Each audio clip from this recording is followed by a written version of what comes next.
Panel से आप सभी का स्वागत करता हूं। एसएसटी कहिए, जीएस कहिए या आप सामान्य जानकारी कह सकते हैं के तहत नेशनल मूवमेंट, हालांकि इसको हम जीएस के तहत आपको दिखाएंगे। नेशनल मूवमेंट बहुत ही शानदार मजेदार तरीके से थोड़ा इसको ट्विस्ट बनाते हुए, ट्विस्ट कहने का मतलब कि इसमें कुछ ट्रिक्स का इस्तेमाल करते हुए, जान डालते हुए और बहुत ही मजेदार शानदार तरीके से स्वतंत्रता आंदोलन माने कि नेशनल मूवमेंट 1885 से लेकर 1947 तक दिखाने वाला हूं। हालांकि ये जो सेशन होगा वो पार्ट में टूटा हुआ होगा, 2 या 3 पार्ट में जाएगा। अच्छे से पार्ट, हर एक पार्ट को देखिएगा तो पूरा मजा आएगा, समझ में भी आएगा, कहीं कोई दिक्कत परेशानी नहीं होगी। तो देर ना करते हुए नेशनल मूवमेंट माने कि राष्ट्रीय आंदोलन को स्टार्ट करते हैं। राष्ट्रीय, राष्ट्र से बना है राष्ट्रीय, राष्ट्र का मतलब हमारा प्यारा भारत, क्योंकि हम भारत के बारे में ही पढ़ रहे हैं। और आंदोलन, आंदोलन मतलब होता है मूवमेंट, मूवमेंट का मतलब होता है कि ये कई तरीके से किया जाता है। हालांकि जब विद्रोह की बात होगी तो उसमें शस्त्र के साथ, लेकिन आंदोलन अमूमन आप देखिएगा, अमूमन का मैक्सिमम जो शस्त्र विहीन होते हैं, यानी इसमें शस्त्र का प्रयोग देखने को नहीं मिलता है। कुछ आंदोलन जो है वो विद्रोह में परिणत हो गए हैं भले ही, बट ये जो आंदोलन चलेगा इसमें हम लोग 2 टाइप से देखेंगे, 3 टाइप से देखेंगे। एक तो उदारवादी युग, दूसरा उग्रवादी युग और तीसरा गांधी जी का युग। तो तीनों चीज देखेंगे, गांधी जी के बारे में भी बहुत सारा चीज आपको बताएंगे। यह है हमारा प्यारा भारत, और इस प्यारे भारत में 28 राज्य और 8 यूटी हैं। कितने हैं? 28 स्टेट्स हैं एंड 8 यूनियन टेरिटरी है, 8 यूटी। हमारे प्यारे भारत का कुल क्षेत्रफल 32,87,263 वर्ग किलोमीटर, और जनसंख्या में तो मत ही कहिए 145 करोड़, यानी हम बहुत नंबर 1 स्टेट माने जाते हैं, सॉरी नंबर 1 कंट्री माने जाते हैं। बट यहाँ अलग अलग जगहों पे ना अलग अलग चीजें देखने को मिलेंगी, अलग अलग वेशभूषा, अलग अलग खान पान, अलग अलग रहन सहन। बट इसके बावजूद हमारा देश जो है अनेकता में एकता वाला देश है। जब राष्ट्र की बात आती है तो सभी लोग एक साथ आ जाते हैं। देखिए यहाँ पे जितने भी प्राचीन काल से ही देखिए, हम राष्ट्र की बात जब करते हैं, हाथ में जब तिरंगे झंडे को लेते हैं तो भारत का प्रतिनिधित्व करते हैं, भारत को दिखाते हैं। तो कुछ इसी तरह से यहाँ पे आंदोलन हुए। अब आपको 1 बाय 1 स्लाइड वाइज दिखाते चलते हैं। नेशनल मूवमेंट 1885 से 1947, इसमें क्या चलेगा? आपका उदारवादी युग, और दूसरा मैंने रखा है उग्रवादी युग, और तीसरा गांधी युग। उदारवादी युग चलेगा 1885 से लेकर 1905 ईस्वी तक। 1905 ईस्वी में लॉर्ड कर्जन आएंगे, बंगाल का विभाजन करेंगे। तब ये सब लोग पूछेगा, अच्छा उदारवाद का मतलब समझिए एक तरह से, मतलब जैसे बड़े बुजुर्ग कैसे होते हैं कि लड़ाई झगड़े से दूर हम लोग बात से सब मसले को हल करेंगे, तो उदारवादी युग में इस टाइप के लोग रहते थे। उग्रवाद का मतलब लाव डंडा, पहले पीटिए लो, बाद में फरियाएगा मामला। तो उग्रवादी दल में नरम, तो इसी में आपको नरम दल और गरम दल देखने को मिलेंगे। उदारवादी युग में आपको नरम दल के लोग मिलेंगे, माने नरमी से पेश आते। अच्छा अंग्रेज का कुछ ऐसा प्लान नहीं था, वो लोग कुछ नियम के तहत हम लोग के ऊपर ऐसा किया होगा तो हम लोग बात करेंगे, ये उदारवादी। उग्रवादी युग में अंग्रेज ऐसे करेगा, निकालो डंडा, पहले लड़ाई हो, उसके बाद ऐसे कह दिया कर्जनवा, तो ये हो गया उग्रवादी युग यानी गरम दल।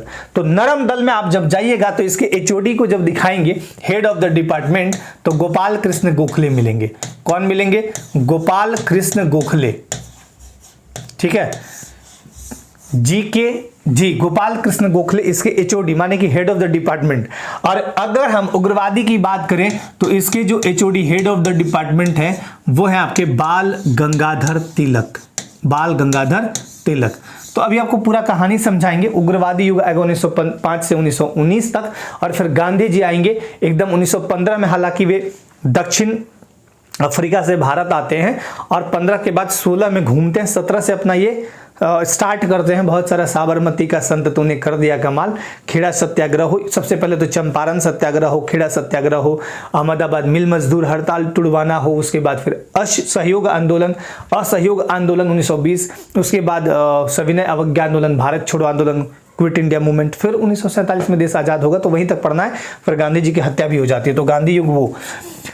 अब आपको दिखाते हैं जो हमारा 1885 में पहले होता क्या था कि भारतीयों को बोलने का मंच नहीं मिल पाता था। मंच कहने का मतलब जैसे आप एक चीज समझिए, आप पढ़ाई कर रहे हैं, एक प्लेटफॉर्म चाहिए ना पढ़ने के लिए, चाहे वो ऑफलाइन हो ऑनलाइन हो। तो ऑनलाइन के तौर पे मुझे आपने चुना कि तरुण सर से हम पढ़ेंगे, चलिए वहां पे जीएस हम पढ़ेंगे। तो एक प्लेटफॉर्म है, तब तो आप पढ़ पा रहे हैं। एक उसका एक प्रोसेसिंग है कि हम अपनी बात को आप तक पहुंचाते हैं और वो पहुंचता भी है, आपके मैटर को, आपकी समस्याओं को, आपकी परेशानियों को। तो एक चैनल है, एक मंच है। तो उसी तरह कोई मंच नहीं था भारतीयों के पास और अपनी बातों को रखने का। बता दूं आपको कि औपनिवेशिक सत्ता यहां पे वैसे नहीं आई थी। 1600 ईस्वी में जब ब्रिटिश ईस्ट इंडिया कंपनी आती तो वैसे नहीं आए थे वो लोग पहले अपना दिमाग लगाया था कि चलो भाई उधर हम यूरोपियन कंट्री हैं, चलते हैं मसाला व्यापार करने। तो मसाला व्यापार करने वो लोग यहाँ था, मसाला व्यापार किया तो 60 गुना ज्यादा मुनाफा हुआ। तो वो लोग एकदम 60 गुना मुनाफा हुआ, चलते हैं फिर वहीं। तो फिर वो कहानी आपको पता ही है कि जमोरिन, जो कालीकट के राजा जमोरिन थे, उनसे आता है और वो अंग्रेज जो है वो मिलता है। और उसके बाद धीरे धीरे बात बढ़ती है। 1600 में ईस्ट इंडिया कंपनी की स्थापना होती है।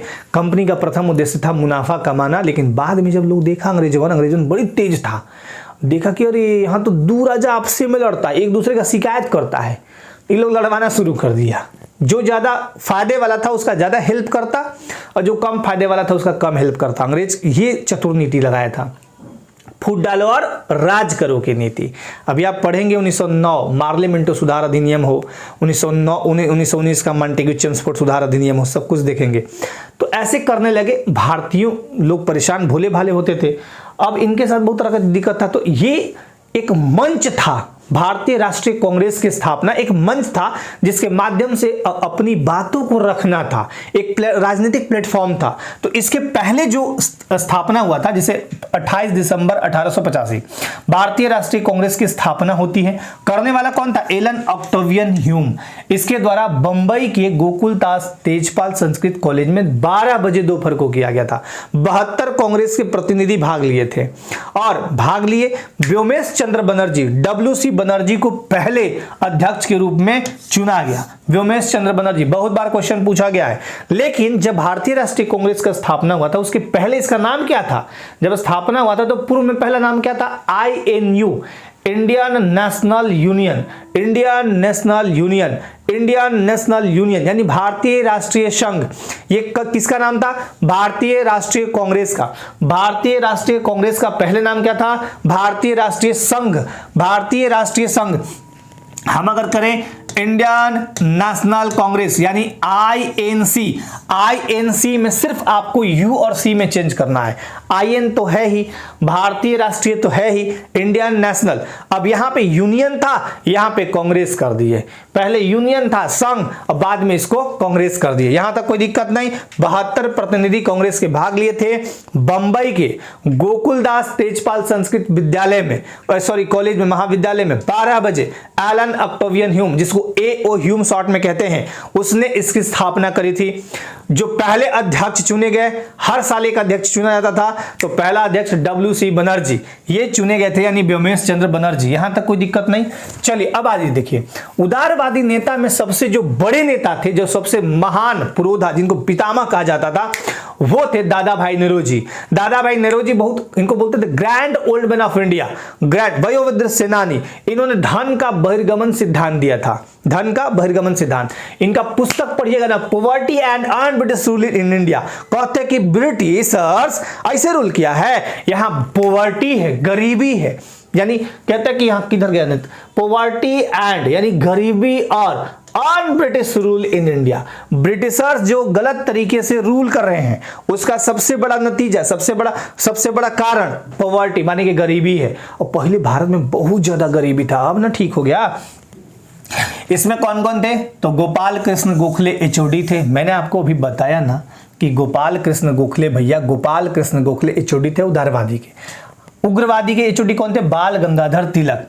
उसमें थे लाल बाल पाल घोष, लाल बाल पाल घोष, ये उग्रवादी हैं। उग्रवादी मतलब वो उग्रवादी नहीं, उग्रवादी नेता, ठीक है। लाल बाल पाल घोष, लाल मने लाला लाजपत राय, बाल मने बाल गंगाधर तिलक, पाल माने बिपिन चंद्र पाल और घोष माने अरविंद घोष। अरविंद घोष, ये चार बहुत फेमस नाम है। लाला लाजपत राय बहुत जबरदस्त, पंजाब में हालांकि इनकी लाठियों से मौत होती है, लेकिन जब इनको पुलिस पीटता है ना, इनके हृदय पे बहुत ज्यादा चोट आता है, हार्ट पे, और सिर फूटता है, सिर फूट जाता है इनका। कहते हैं कि अरे अंग्रेज तू मारता है हमको, मेरे सिर पर किया गया एक एक लाठी का प्रहार ब्रिटिश सरकार के कफन की कील साबित होगी, ये कहने वाले थे लाला लाजपत राय। सैंडर्स की गोली मार, बहुत कहानी भी है, कहेंगे। बाल गंगाधर तिलक, तो ये कौन थे? HOD head of the department कौन थे? बाल गंगाधर तिलक। फिर एक थे बिपिन चंद्र पाल और अरविंद घोष, ये मुख्य नाम है। इसके अतिरिक्त भी लोग थे, लेकिन ये मेन हाईलाइटेड नाम है। इसमें कौन थे उदारवादी नेता में? तो भैया हमारे दादा भाई नौरोजी थे, गोपाल कृष्ण गोखले ये हेड थे, सुरेंद्र नाथ बनर्जी थे, ये सारे लोग थे। ठीक है, अब आइए आगे की कहानी कहते हैं। 1885 में 28 दिसंबर 1885 को भारतीय राष्ट्रीय कांग्रेस की स्थापना होती है। अब आपको एक एक डेट पूरा देंगे। 1886 में क्या होता है भाई? कांग्रेस का दूसरा अधिवेशन होता है। हर साल कांग्रेस का अधिवेशन होता था, जिसमें अध्यक्षता कोई ना कोई करता था, दूसरा आदमी। तो इसके अध्यक्ष बनते हैं दादा भाई नौरोजी। अब आपसे पूछेगा कि बताओ भाई भारतीय राष्ट्रीय कांग्रेस की स्थापना कहां हुई थी? कहिएगा फट से बंबई, और अगर ऑप्शन में मुंबई रहेगा तो मुंबई भी कह दीजिएगा, उसी का नया नाम मुंबई है, पहले बंबई कहते थे, जिसे पहले मद्रास कहता था लोग, है ना, मद्रास था और बहुत अलग अलग नाम थे सबके। दूसरा अधिवेशन पूछेगा तो भैया कलकत्ता कौन किया? दादा भाई नौरोजी। कब हुआ? हर एक साल पे बदलिएगा, हर एक साल पे।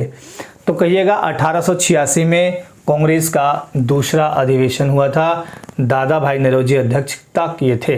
1887 स्वामी विवेकानंद, 1887 में स्वामी विवेकानंद, ठीक है, 1887 में स्वामी विवेकानंद द्वारा कलकत्ता में रामकृष्ण मिशन की स्थापना। ये वही विवेकानंद है जिनका 12 जनवरी को युवा दिवस मनाते हैं, राष्ट्रीय युवा दिवस, और कहते हैं उठो जागो, तब तक मत सो जब तक कि लक्ष्य की प्राप्ति न हो। सोना माने ही स्लीपिंग नहीं, मतलब कि अपने चेतना में लाओ वो चीज और आप सोइए मत। 1888 कांग्रेस का चौथा अधिवेशन जॉर्ज यूले की अध्यक्षता में, प्रथम अंग्रेज जॉर्ज यूले। पूछेगा कि पहला अध्यक्ष जो इलाहाबाद में बनाया गया था जॉर्ज यूले अंग्रेज था, पूछेगा इसे ना कि प्रथम, पहला पूछते हैं प्रथम और द्वितीय। प्रथम द्वितीय बहुत फेमस है, सबसे ज्यादा प्रथम कांग्रेस का अधिवेशन कब हुआ था? 1885। कहाँ हुआ था? तो कहिएगा बंबई। ठीक, कब हुआ था? 85। दूसरा 86 में वयोवृद्ध सेनानी grand old man of India दादा भाई नौरोजी कलकत्ता में। जब चौथे की बारी आएगी तो बोलिएगा जॉर्ज यूले। कहाँ हुआ था? इलाहाबाद। कहाँ? इलाहाबाद। 1893 अब तिलक ने गणपति उत्सव आरंभ किया। 1895 में शिवाजी उत्सव तिलक ने आरंभ किया था। ये महाराष्ट्र वगैरह में बहुत ज्यादा देखने को आपको मिलेगा। अब सबसे इंपॉर्टेंट बात आती है यहां पे 16 अक्टूबर 1905 का वो दिन, जो बहुत ही ब्लैक डे एक टाइप से कह लीजिए कि भाई कहीं नहीं रहेगा जी, दो भाग में बांट दिया अंग्रेज का काम है तब फूट डालो राज करो। तो यहां तक सब कुछ एकदम स्मूथ चल रहा था। विश्वास था उदारवादियों पर, उग्रवादियों का, कि हमारे चाचा भैया बड़े बड़े बढ़िया काम कर रहे हैं, चलो हम इनका साथ दे रहे हैं। अब जब 16 अक्टूबर का दिन आता है 1905 के दिन, तो एक अंग्रेज अधिकारी था लॉर्ड कर्जन, उसने बंगाल को 2 पार्ट में डिवाइडेड कर दिया। 2 पार्ट कौन सा? पूर्वी बंगाल जिसमें असम, ढाका, चटगांव आता है, जो अभी पश्चिम बंगाल के नाम से आपको देखने को मिलेगा। पश्चिम में आएगा पश्चिमी बंगाल, जो बिहार, बंगाल, उड़ीसा। तो ये 2 पार्ट कर दिया। 16 अक्टूबर 1905 पूरे बंगाल में शोक दिवस मनाया गया। और अभी उग्रवादियों का, यानी जो उदारवादी के अतिरिक्त जो उग्रवादी थे, वो अब देखिएगा कैसे लड़ाई करेंगे। अभी रुकिए, थोड़े देर में और करेंगे। जब 1905 में हुआ तो 1906 में कलकत्ता अधिवेशन हुआ। इसकी अध्यक्षता फिर से दादा भाई नौरोजी को सौंपी गई और पहली बार इन्होंने स्वराज यानी अपना राज्य की मांग करते हैं। जब बंगाल विभाजन हुआ, बंगाल पार्टीशन हुआ, तो यहां उदारवादियों और उग्रवादियों में जम के लड़ाई झगड़ा होने लगा, है ना। हालांकि उस समय लड़ाइयां उतनी तीव्र नहीं थी, नॉर्मल थी, बस बाता-बाती टाइप का हुआ। बात आगे बढ़ गई तो पहली बार इन्होंने देखा कि भाई ये लोग स्वराज की बात ही नहीं कर रहा है, तो इन्होंने मंच से पहली बार स्व माने अपना राज, हमारा अपना राज दो यार, तो ये किसने कहा था? कलकत्ता अधिवेशन में पहली बार दादा भाई नौरोजी ने ऐसा कहा कि हमें स्वराज दो भाई, स्वराज की मांग इन्होंने की। ये बहुत बहुत इंपॉर्टेंट, ये पूछा जाता है, क्वेश्चन याद रखिएगा। क्लियर? 30 दिसंबर 1906 मुस्लिम लीग की स्थापना ढाका में किया गया। एक सलीमुल्लाह खां थे और दूसरा आगा खां, इन्होंने ही मुस्लिम लीग की स्थापना करी। कब? 1906 ईस्वी में 30 दिसंबर को। कहां? तो ढाका में किया। ढाका कहां पड़ता है? तो पूर्वी बंगाल। अभी आपको दिखाया ना कि पूर्वी बंगाल में ढाका पड़ता है। ठीक है। 26 दिसंबर 1907 का दिन वो दिन लड़ाई झगड़ा वाला था। 26 दिसंबर 1907 को जम के धुसापुटी हुआ, कुर्सी फेंका-फेंकी हुआ और इस दिन सूरत अधिवेशन में दो दल में बंट गए, नरम दल और गरम दल। कांग्रेस का सूरत में अधिवेशन चल रहा था, वो लोग बोला कि ना हमको अलग करिए, हम आपके साथ नहीं रहेंगे। अंग्रेज कुछ करता है तो कहते हैं कि कुछ ना कुछ कारण होगा। कौची कारण होगा? अब तक आप लोग कर रहे थे। 1885 में स्थापना हुआ, 1907 आ गया, 1605 में करजन उधर बंगाल विभाजन कर दे रहा है, कुछ का कुछ कर दे रहा है, आप लोग कुछ कर ही नहीं रहे, निकालने दीजिए हमको डंडा भी, हम पीट के आते हैं। तो ऐसा कहना था गरम दल वालों का। तो ये दो भाग में फूट हो गया, एक नरम दल अलगे हो गया, गरम दल अलग हो गया। ये लोग कहा कि हम लोग अपने चला लेंगे। बाल गंगाधर तिलक जी इसके हेड ऑफ द डिपार्टमेंट थे और गोपाल कृष्ण गोखले इसके नरम दल वाले के हेड थे। हाँ वही चलिए फिर 1916 की बात करते हैं। अब जब ये दोनों अलग रहने लगे तब देखिए लड़ाई होने के बाद जैसे पति पत्नी अगर कभी लड़ गए तो कुछ दिन बाद पति को रियलाइज होता है कि ये तो यार कपड़ा भी धोना पड़ रहा है, सब्जी भी काटना पड़ रहा है, आटा भी गूंथना पड़ रहा है, खाना बनाना पड़ रहा है, बड़ा टेंशन है। पत्नी सोचती है कि अब हमारा शॉपिंग तो गया, अब हम जितना लिपस्टिक तपिस्टिक ये लन फन इधर उधर लगाते थे, कितना चहकते थे, वो तो गया मेरा, अब पति मेरे हाथ में नहीं, वो तो लड़ाई हो गया। तो दोनों एक दूसरे के बिना मतलब दोनों एक दूसरे के पूरक है और दोनों एक दूसरे के बिना अधूरे माने जाते हैं। तो इसी तरह इन लोग को लगने लगा कि यार साथ थे तो ठीक था, ठीक है जो भी हुआ। तो इन लोग के बीच समझौता हुआ। कब? 1916। तो कितना दिन हो गया? 7 से 16 लगभग 9 साल बाद। कहते थे कि वनवास होता है 12 साल, तो 9 साल का ये लोग का वनवास था एक तरह से। 16 में लखनऊ अधिवेशन होता है जिसके अध्यक्षता अंबिका चरण मजूमदार बहुत समझदार व्यक्ति थे।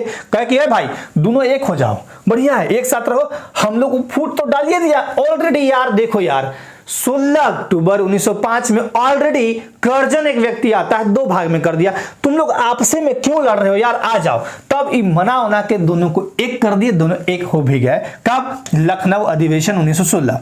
अब 1909 में फिर, क्योंकि ये एक जगह हमने लिखा इसलिए है 7 के बाद 16 क्योंकि हमें फूट डाले फिर यहां मिला दिए। अब देखिए इनका कैसे बीच में मामला चला था। 1905 में तो हुआ ही वो, 16 अक्टूबर 1905 को बंगाल पार्टीशन हुआ, 7 में सूरत अधिवेशन होता है। चलो भाई हम अलग अलग हो गए। 9 साल बाद माने 16 में लखनऊ अधिवेशन जिसकी अध्यक्षता अंबिका चरण मजूमदार ने की, उनने मिला दिया। लेकिन उसके बीच भी तो कहानी हुआ होगा, उसके बीच कहानी हुआ है ना। 16 और 7 के बीच में तो बहुत सारी कहानियां हुई हो। तो 1909 में आते हैं। 9 में क्या किया? मार्ले मिंटो सुधार अधिनियम आया, फूट डालो और राज करो की नीति।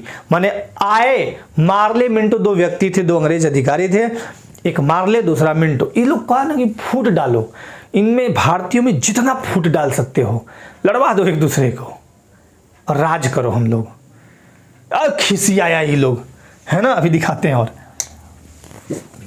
1911 10th में एक बहुत अच्छा हिंदी की पाठ्य पुस्तक में जॉर्ज पंचम की नाक है, पढ़िएगा, बड़ा मजेदार है ना, कभी मौका मिला। जॉर्ज पंचम और इनकी मेरी जो पत्नी थी भारत आए, गुजरात की इंडो सरासेनिक शैली में, याद रखिएगा बहुत बहुत इंपॉर्टेंट, मैंने क्या बोला कि गुजरात की कौन सी शैली? इंडो सरासेनिक शैली में गेटवे ऑफ इंडिया मुंबई में बनाया गया। गेटवे ऑफ इंडिया मुंबई में बनाया गया, उसी पे आधारित है आपका जॉर्ज पंचम की नाक, जिसमें नाके गुम हो जाता है। हाँ पढ़े हैं ना, वेरी गुड। जिसमें नकिए नहीं रहता है, नकिए रहता है तो अति का रहता है, पखल का रहता है। कहता है कि अरे यार यहाँ नाक फिट नहीं बैठ रहा है, नकवे को लेके फिर मूर्तिकार को बुलाया गया और जगह जगह कूदा दिया, लास्ट में जिंदा नाक लगाया, है ना। बहुत तरह की चीजें हैं। अब 1911 में ही दिल्ली दरबार का आयोजन होता है और जॉर्ज पंचम द्वारा बंगाल विभाजन रद्द किया जाता है। क्यों? क्योंकि देश में मतलब बंगाल में खासकर बहुत ज्यादा विरोध हो रहा था, लगातार विरोध हो रहा था। और ये था उधर सुल्तान माने राजा जॉर्ज पंचम था, ब्रिटेन का राजा शासक। तो जॉर्ज पंचम, अब देखिए होता क्या है ना कि अगर कोई एक राजा है, अब बीच वाले लोग अगर बदमाशी कर दिए तब भी गड़बड़ है कहानी। राजा के पास इंफॉर्मेशन जल्दी जाता नहीं है, पहले के जैसा मोबाइल नहीं था। लाइट आज है नहीं, बड़ा गड़बड़ है।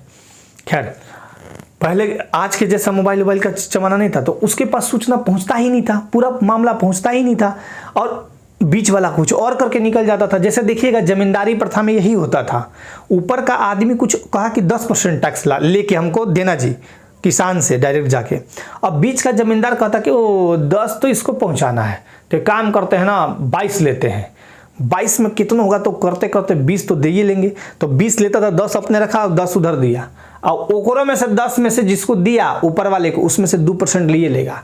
तो ऐसे करता था। तो इसी टाइप से होने लगा, बहुत विरोध हुआ तो दिल्ली दरबार का आयोजन हुआ और जॉर्ज पंचम द्वारा बंगाल विभाजन 1911 में रद्द कर दिया गया और बंगाल जैसे था वैसे ही रहने दिया गया। ठीक है। 1911 में भारत की राजधानी कलकत्ता से दिल्ली स्थानांतरित की घोषणा होती है। घोषणा अलग चीज होता है, इंप्लीमेंट अलग चीज होता है। जैसे हमारा राज्य जो था झारखंड राज्य, भारत का 28वां राज्य बनने से पहले, इसका सारा प्रक्रिया तो नवंबर में ही पूरा कर लिया गया था। 1 तारीख 2 तारीख को कंप्लीट हो गया था, लेकिन 15 नवंबर का दिन चुना गया था बिरसा मुंडा के चलते। तो ठीक उसी तरह भारत की राजधानी पहले कलकत्ता हुआ करती थी। क्यों? सामरिक कारण से, बहुत कारण थे इसके। वहां पे माल एक्सपोर्ट इंपोर्ट करना बड़ा आसान था और वो राजधानी बनाए थे लोग, अंग्रेज लोग आके। तो फिर वो दिल्ली स्थानांतरित की घोषणा होती है, लेकिन 1 साल बाद 12 में फिर वो स्थानांतरित हो जाती है। 1911 में और क्या हुआ था? कांग्रेस का 27वां अधिवेशन कलकत्ता में हुआ था और यहां पहली बार राष्ट्रीय गान गाया गया था। और आप लोग कमेंट में सेक्शन में बताइए मुझे राष्ट्रीय गान क्या है। एक लाइन खाली लिखिए राष्ट्रीय गान, तब तक मैं पानी पीता हूं। बताइए फटाफट।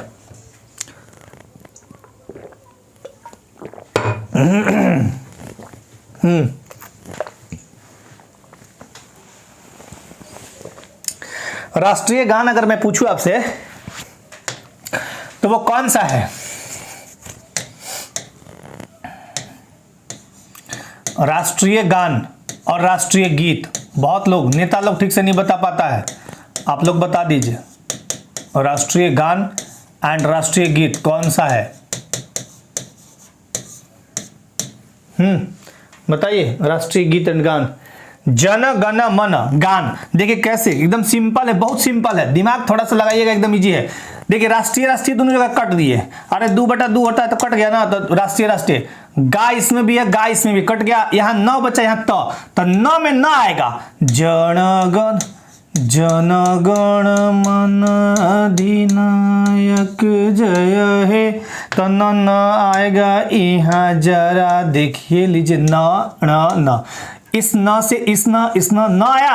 अब त है तो त में त आएगा, वंदे, यहाँ नहीं आया, मातरम सुजलाम, तो आया, तो से त मिला दीजिए। सिंपल, कभी नहीं भूलिएगा ये ट्रिक, जहां अपनाइएगा कभी नहीं भूलिएगा। ठीक है, वेरी गुड। चलिए, तो यहां पे कांग्रेस का 27वां अधिवेशन 1911 में होता है। कलकत्ता में पहली बार राष्ट्रीय गान गाया गया था, यानी जन गण मन। Very good. 13 में आते हैं। अब 12 में राजधानी को दिल्ली स्थानांतरित कर दी गई। अब आते हैं 13 की बारी है। लाला हरदयाल ने सैन फ्रांसिस्को में गदर पार्टी की स्थापना की। लाला हरदयाल ने सैन फ्रांसिस्को में गदर पार्टी की स्थापना करी। 9 जनवरी 1915 इसको बोलते हैं भारतीय प्रवासी दिवस, क्योंकि इसी दिन गांधी जी दक्षिण अफ्रीका से भारत लौटे थे। गांधी जी की कहानी हम एक अलग सेशन में, अब यहां होगा गांधी जी का सेशन होगा, देखिएगा मैं दिखा देता हूं। गांधी जी का एकदम अलग मैं बताऊंगा, एकदम मजेदार तरीके से इनकी कहानी बताऊंगा, पूरा कहानी। जब आप गांधी जी की कहानी देखेंगे ना तो मजा आएगा, आपको कहिए कि वाह मजा आ गया। तो गांधी जी की कहानी हम कहेंगे थोड़ा सा, बाद में। दक्षिण अफ्रीका से गांधी जी भारत लौटे। 9 जनवरी प्रवासी दिवस, भारतीय दिवस मनाते हैं और गांधी जी की कहानी भी छोड़ दे रहे हैं, कहेंगे आगे। 1916 में कांग्रेस का लखनऊ अधिवेशन होता है अंबिका चरण मजूमदार द्वारा, और नरम दल गरम दल एक दोनों एक हो जाते हैं, जो कि मैं पहले भी आपको यहां बता दिया हूं। 28 अप्रैल 1916 को बेलगांव यानी कर्नाटका में होम रूल लीग की स्थापना की जाती है, यानी स्वशासन। होम रूल माने होम माने घर, रूल माने शासन। स्वशासन चाहिए हमें, किसके द्वारा? बाल गंगाधर तिलक द्वारा। और इनके द्वारा 2 पत्रिकाओं का संपादन किया गया। याद रखिएगा, कंफ्यूजिंग वर्ड होगा, एक है केसरी और दूसरा है मराठा। तो मराठा जब आएगा तो मराठी मत कहिएगा, केसरी हो गया मराठी में और मराठा हो गया इंग्लिश में, दोनों उल्टा हो गया। देखिए, केसरी का पत्रिका का संपादन मराठी भाषा में और मराठा पत्रिका का संपादन अंग्रेजी भाषा में इन्होंने किया था। 1917 में एनी बेसेंट कांग्रेस की प्रथम महिला अध्यक्ष बनी। कई बार क्वेश्चन पूछे गए हैं। मद्रास के अडयार में होम रूल लीग की स्थापना की जाती है 1917 में। होम रूल लीग की स्थापना कहां? 1917 में बेलगांव कर्नाटक में, और 1 साल बाद मद्रास के अडयार में होम रूल लीग की स्थापना की जाती है। न्यू इंडिया दैनिक पत्र का संपादन एनी बेसेंट द्वारा किया गया था। यह भी कभी कभी क्वेश्चन पूछे गए हैं। 1919 में मॉन्टेग्यू चेम्सफोर्ड सुधार अधिनियम आता है, जिसके तहत कहता है कि प्रांतों में द्वैध शासन लाई जाए, दोहरी शासन। द्वैध शासन क्या है भाई? पहला एक हम लाएंगे राज्य परिषद, जिसको हम उच्च सदन कहेंगे, इसको समझ लीजिएगा राज्यसभा है, और दूसरा केंद्रीय विधानसभा निम्न सदन है। ये राज्यसभा यानी ये क्या बोलता है? राज्य परिषद यानी उच्च सदन। विधान परिषद समझ लीजिए, उच्च सदन में कम लोग होते हैं, 60। आप ऐसे देखिए, संसद के कितने पार्ट होते हैं? संसद का उल्लेख आर्टिकल 79 में है। आर्टिकल 79 संसद, स से 7, न से 9, संसद 79। इसके 3 पार्ट पढ़े हैं ना, प्रेसिडेंट आर्टिकल 52, ये राष्ट्रपति आर्टिकल 52, राष्ट्रपति आर्टिकल 52, एंड फिर राज्यसभा पढ़िएगा, उल्टी नहीं पढ़िएगा, लोकसभा पहले मत लिखिएगा, सॉरी, राज्यसभा। तो राज्यसभा का वर्णन आर्टिकल 80, 79 के बाद क्या आएगा? 80, 80 में है। फिर आएगा लोकसभा।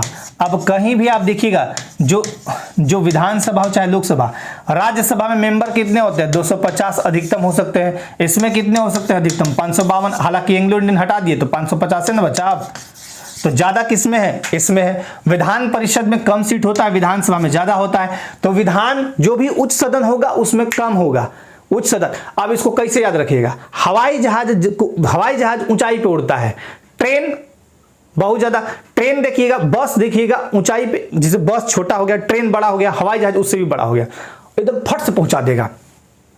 ट्रेन में, बस में लगेज ले जाइएगा तो ज्यादा ले जा सकते हैं, ट्रेन में थोड़ा कम करना पड़ता है।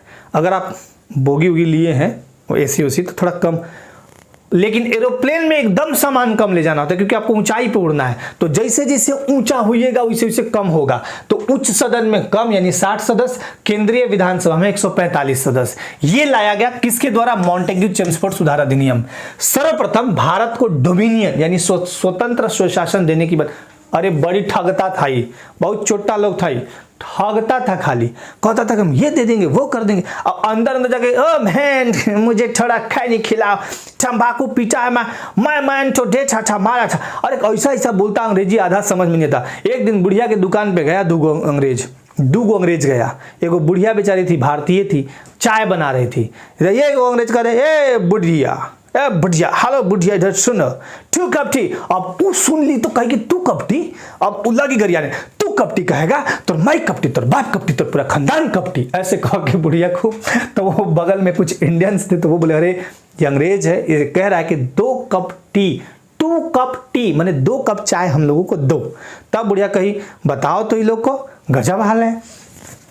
तो भारत को ये डोमिनियन यानी स्वतंत्र स्वशासन देने की बात मॉन्टेग्यू चेम्सफोर्ड सुधार अधिनियम करता है। सबसे पहले यानी सर्वप्रथम महिलाओं को मताधिकार प्रदान इसी के तहत किया गया था। याद रखिएगा, सांप्रदायिक निर्वाचन प्रणाली, सिखों को स्थान दिया गया, अलग अलग संप्रदाय को। तो इस टाइप से ये लोग करते थे काम, है ना। तो मॉन्टेग्यू चेम्सफोर्ड सुधार अधिनियम याद हो गया होगा। अब इनकी कहानी हम कहेंगे नेक्स्ट सेशन में, क्योंकि गांधी जी अब आ जाएंगे। तो गांधी जी की कहानी के बाद बहुत सारा चीज बचेगा, वो सब आपको अलग सेशन में दिखाएंगे। ठीक है, यहां तक कोई दिक्कत है तो बताइए, कोई परेशानी, कोई दिक्कत कुछ भी है तो बता दीजिए। बताइए, कोई परेशानी? बाकी हम लोग मिलते हैं नेक्स्ट सेशन में। इसके आगे वाला पार्ट आएगा, वो भी बड़ा मजेदार होगा, बहुत ही जबरदस्त तरीके से। आप सभी को फिर वो भी पार्ट देख लीजिएगा। Thank you so much. जय हिंद।